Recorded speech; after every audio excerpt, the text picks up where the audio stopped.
महाराष्ट्र आणि गोवा बार काउन्सिलच्या आजवरच्या झालेल्या मतमोजणीत ज्येष्ठ विधिज्ञ ॲडव्होकेट मिलिंद थोबडे हे सध्या आघाडीवर आहेत। महाराष्ट्र व गोवा बार काउन्सिलसाठी मतदान झाल्यानंतर सुमारे 2 महिने मतमोजणीची प्रक्रिया चालते।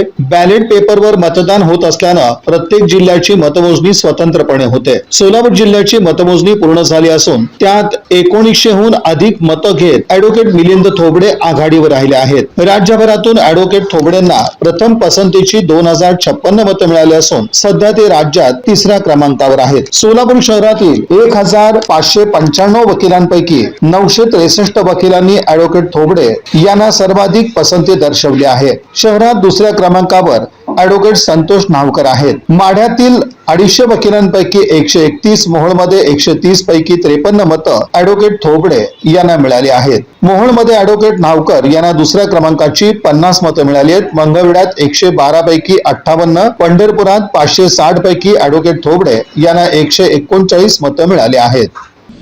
या बातमीपत्राचे प्रमुख प्रायोजक प्लॅटिनम मॉल इंद्रधनु सोलापूर। सोलापुरातील सर्वात प्रतिष्ठित इंद्रधनु सोसायटीचा नवीन भव्य कमर्शियल प्रोजेक्ट आता रेल्वे स्टेशनच्या अगदी शेजारी शहराच्या मध्यवर्ती ठिकाणी।